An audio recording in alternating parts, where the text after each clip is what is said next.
What's up, people? I'm Shaggy, the opinionated hippie, continuing my deep dive into the Who's live catalog. Started with their most recent release as of this series, which was live at the Oval in 1971, going backwards through release time. We are now in 2014 with a 2013 show, Quadrophenia, live in London, a complete show recorded in July 8th, 2013. I believe this is also available on DVD and Blu-ray. I've only listened to it. I have two. I'm going to review it, rank it among the other ones that I've already done, and then not play music from it. And then, yeah, that'll be this video. Two kind of contradictory opinions that I have on this after listening to this. One, really surprised at how much I enjoyed it. I recently did their live performance of Tommy, which I just was like, why? If I'm going to listen to Tommy, I can go back to some really good early 70s stuff, which, yes, doesn't have the complete album, but is really good. Or I can listen to the album, which I love.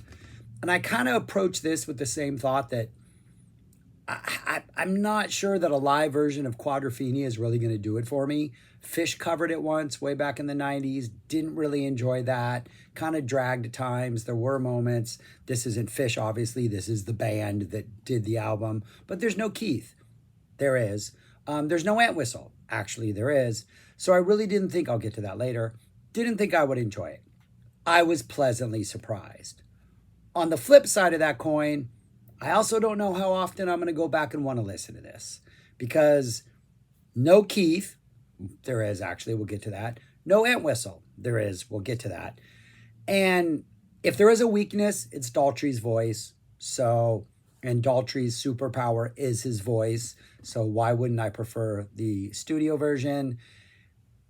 But so I don't know how, and plus there is so it's all a Quadrophenia, the entire show, and then there's like a greatest hits mini section at the end in which they do a bunch of songs which I've listened to over and over on the other releases, and those don't really have any real attraction for me. So I'm like, I don't know how often I'll go back and listen to this, but in the two times I listened to this past week, I have to admit, I really enjoyed the Quadrophenia. There were moments that dragged, moments in which I was like, okay, Daltrey's voice, moments in which I'm like, yeah, it's not Moon on drums. But for the most part, I thought it was a pretty strong performance. It's a 10-piece band. You got Pete, you got Roger, and you have 8 complementary pieces. Drums, bass, guitar, keyboards, horns, because it's Quadrophenia. And I thought they do a pretty good job of fleshing out the songs. There were a couple moments when whoever the other guitar player is was kind of getting a chance to solo, and he brought a little shred energy, which is not Pete's energy. Pete has a very, I think, unique, the way he balances his rhythm work with his lead work, and he's very scrappy, and he's very just, there's a spontaneity to his playing that's kind of hard to replicate. I thought that trying to bring a little bit of a more modern shred guitar sound did not work in a couple of these songs, but for the most part, the supporting band does fantastic. The sound is fantastic. Maybe could use a little bit more audience noise at times. One of my favorite live albums of all times is Tom Petty's Pack Up the Plantation, which I didn't like it when it dropped in the 80s, but I've grown to love it over the decades. And there's a lot of audience noise in there, and it's kind of the perfect balance.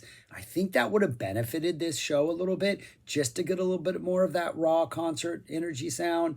But for the most part, I can't really complain about the way it sounds. You know the songs, at least most of them, because it is Quadrophenia. We do have some sort of played over the sound system pre-recorded tracks, like the sand and the sea. You get ocean sounds, you get beach sounds, you get snippets of Who songs, which aren't performed live, but are obviously the versions of the original Who songs. I think all of the Daltrey's, like, is it me? That kind of piped in Daltrey stuff. I think all of that is pre-recorded. It doesn't sound like it's happening on stage. And it doesn't, and it sounds like, in fact, it kind of sounds like all of the opening I Am to See is pre-recorded. I haven't watched it, so if you've watched it and you know, let me know. And then I don't think the actual band comes in until The Real Me kicks in. but it works. I mean, it's the opening to this long epic. So I Am the Sea opens. The Real Me sounds pretty good. Pete's guitar energy is pretty good. The band's full augmented sound sounds pretty good. This is one of the songs in which I'm pretty sure it's not Pete dropping a little shredding action in there. Don't think it quite works, but for the most part, it kicks off well. The Real Me sounds good. Next, we get Quadrophenia. All the parts sound good. It works. It holds my attention. I don't think it ever starts to drag. They do a really good job of just bringing this song live. Cut My Hair. Pete's voice sounds really good. Pete kind of never really lost his singing edge in a way that Daltrey did, but it really sounds good. They're playing those little, after it, you get that little, I guess, BBC or audio radio play that happens before we go into the Punk and the Godfather. Sounds really good. I'm fully invested. I'm at this point kind of like surprised at how good this is. Punk and the Godfather drops. They've been playing this a lot in all, I've heard this a number of times in a lot of this live concerts I reviewed. I think there are probably better versions out there than this one, but I think it sounds good. It definitely is not lacking. We get a full version of I'm One. There's been there was a shortened version of that at one other show in which they did just like a minute intro on acoustic. This is the full version. Pete sounds good. The Dirty Jobs, horns coming in here. Horns are here throughout, but the horns play, I think, a more significant part and really work well in the Dirty Jobs and really kind of stand out in a way. I'm like, okay, I'm glad the horns are here. They're using them well. There are times where I'm like, maybe we don't need them, whether they're there originally or not, but in Dirty Jobs, they really stand out. It is this next run of songs, which would be the latter half of side 2, side B, which kind of starts to drag, mainly because there's a lot of Daltrey having to carry the load voice-wise, and his aged voice just is not as engaging as well, and these songs are a little bit more slower, and for some reason, the slower songs just are not keeping my attention as well as the more like dramatic, over-the-top type, symphonic type things. So Helpless Dancer, this is the first one where I'm just like, why would I choose to listen to this over the studio? I've been pretty engaged so far. Here I'm starting to like, okay, this is when it's starting to drag. Is it in my head? Again, these slower songs, not as effective in keeping my attention. They're doing a pretty good job, but this is where I start to question, why do I want to see an album done in its entirety? Give me a mix of songs, do some deep cuts, throw this song in there that you normally don't do anyways. Like, I don't like going to see a show and seeing an album in its entirety. The only one I ever really, really enjoyed was the Decemberist Hazards of Love, just because it is a concept album. Yes, this is a concept album, but this is decades after the fact. So, and then I've Had Enough, musically pretty strong, but the vocals are kind of rough. But those 3 songs kind of drags for me. Then we hit 5:15. This is when Entwhistle shows up. They play 5:15. Energy is good. They kind of jam it out. They jam it right after the song proper finishes. They jam it at the end, and they drop in, I'm assuming there's a live video of this in the actual performance, a bass solo from Entwhistle from November 27th, 2000. It is ridiculous. It is long. It is awesome. They drop it in here. It works perfectly. It's a great idea. After his solo, the band comes back. There's a little vocal improv. They're jamming it out. It's a nice rock ending. Some nice guitar flurries going on. They stretch this out to like over 11 minutes with Entwhistle being represented, with Entwhistle's own bass solo performance. Great idea. Well executed. I'm back in this thing. Next, we get Sea and Sand, which is just a great song, great guitar energy, kind of loose. The band feels like they've played this song a lot. They're kind of locked in, but there's a little bit of, feels like they're jamming it out more so than like there's just a looseness to it that really, really works. Next, we get a Drowned. Fantastic harmonica playing throughout this. Some really nice opening guitar licks. Pete is singing this I'm pretty sure, instead of Roger. But But yeah, Pete goes off vocally at times. It's really good. This is kind of the back half of this is kind of stretched out in a slightly different way than on the studio. But it works. It's a really good performance of Drown. The energy is good. They kind of bring it down in the middle and jam it out. And it's when they bring it down that Pete kind of goes off and it provides us some stuff. Really good stuff.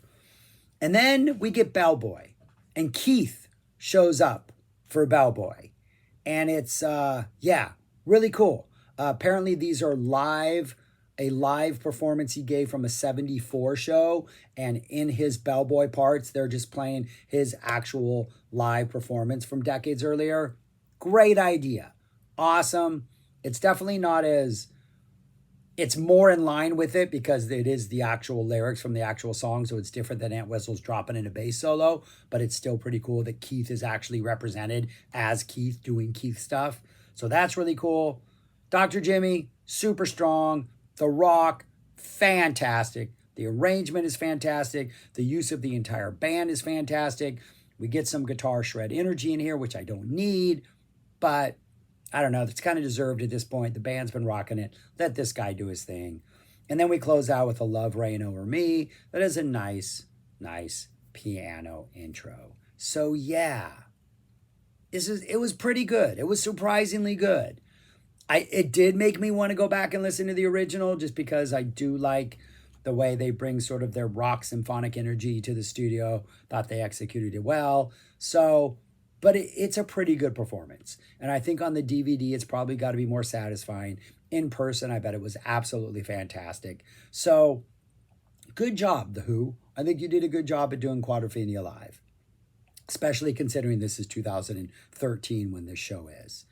But then we get the greatest hits section, which opens up with Who Are You? You get that big rock intro before they drop into the actual song. It's not my favorite song, but again, I've said this in other live performances of this, they're representing it well live and they're doing a good job live. You Better You Bet, which is really solid. I absolutely love this song. Pinball Wizard, which is pretty straightforward. Baba O'Reilly, pretty straightforward. Won't Get Fooled Again. Not bad. The band is riding the dynamics of this song really, really well, especially that latter half. I'm not sure I need to hear Won't Get Fooled Again. I would love them to mix up these sort of greatest hits that they're doing at the end of shows. Just be more of a dead Pearl Jam type band where we're not sure what we're going to get, but no real complaints. I mean, they have to do Won't Get Fooled Again. And then they close with Tea in Theater, which, no. There's other slower songs you can do, I think, but represent their late period stuff, right? This was Endless Wire. Was it the last song on Endless Wire, right? Was it Endless Wire or the Who album? One of those. I forget. Those two blend together in my mind. But anyways, I don't really need it.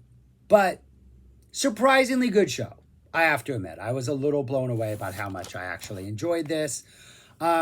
If I had to rank it among the others that I've already done, I've done 8 others, I would have it right there. It's towards the bottom, but it's better than the Tommy one.